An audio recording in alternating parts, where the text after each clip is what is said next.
Today I'm bringing you the 7 Principles of Mindfulness by Kabat-Zinn, one of the founders of modern mindfulness. It came from ancient practices in the East, and he, along with others, Eckhart Tolle, Thich Nhat Hanh, and many others, have brought mindfulness to our awareness. And there's a growing body of research, scientific research, on the effectiveness of mindfulness for a whole range of conditions, health conditions and mental health issues such as depression, anxiety, insomnia and stress. The first principle is non-judgment.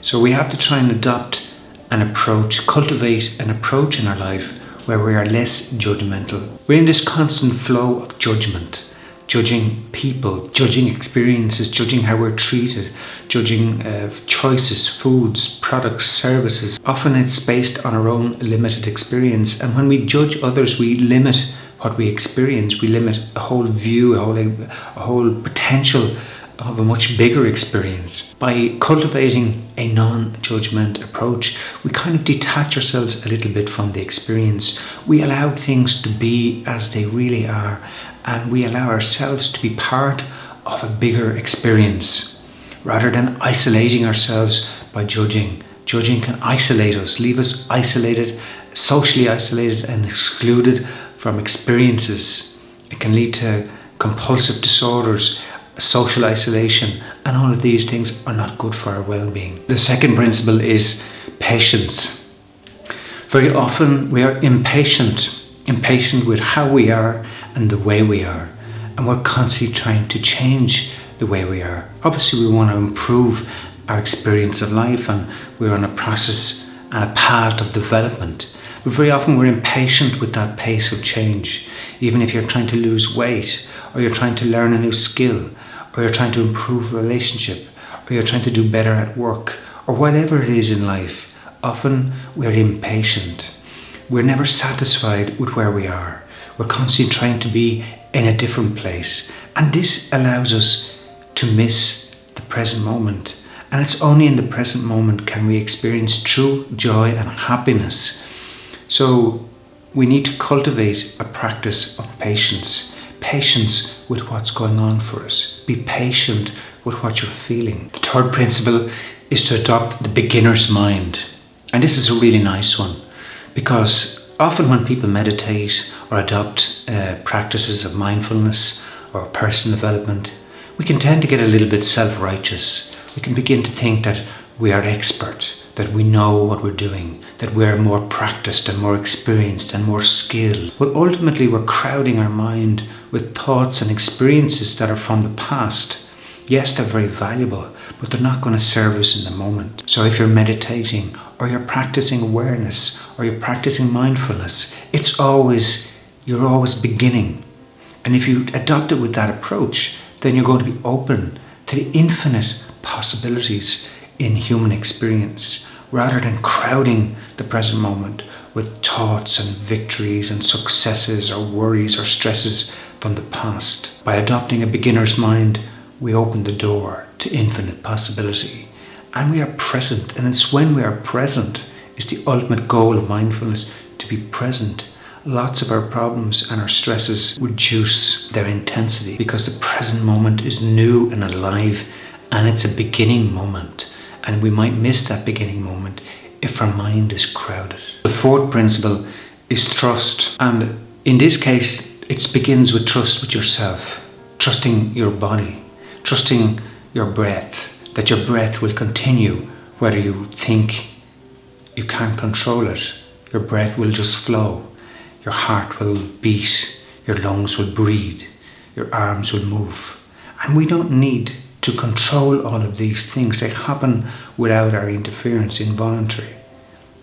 And allowing ourselves then to trust the deeper experience of our body, allowing emotional and spiritual awareness to come from within. The holiness is within us, and it is through our bodies that we can experience a deep spirituality, a deep holiness, a deep love, a deep joy. But we need to trust our human bodily experience. And often where our bodies are cut off, where our minds are cut off from our bodies, we live in a detached way, as if our body is separate from our thoughts and separate from what we feel. And we get disjointed and disconnected. So by learning to trust, when we're sitting in a meditative pose or we're sitting in a reflective pose, we're just sitting in the present moment, we allow ourselves to be, we allow whatever sensations are within us to rise up. And often they are what terrify us. And often it's why we find it hard to meditate. Why I find it hard to meditate is that those feelings rise up within us and terrify us. And so we escape into our mind, into our fears, into our anxieties. Trust your body. Listen to what it's saying. The fifth principle is non-striving. And I particularly like this one because I'm always striving. I'm always trying to learn a new skill or read a new book, or with a view to trying to improve something about myself or try to get to a different place. And non-striving is to develop an attitude of present is okay, non-doing is okay, just being is good, that now I am enough, I am good enough, I am enough, I don't need to be better. In this moment, I have reached fulfillment. The future is full of possibilities, but in the moment I'm here. And by non-striving, we're trying to stop that racing to be at the future, to be at a better place, in a better job, to perform better, to be better in relationships, to be more liked by others, to be more recognized, to be more valued, always striving to be somewhere else. And we believe if we're in that somewhere else, we'll be good enough. If we're in that other place, we'll be loved more, accepted more. It's an illusion. The only place we can be accepted is in the present moment. And so by non-striving, we develop an approach, adopt an approach of non-doing, having a to-do list with nothing on it, a non-to-do list, just seeking to be in the present moment, enjoying ourselves without having to do anything, to prove anything. The sixth principle is letting go. When we come into the present moment and we become more aware, we increase our awareness.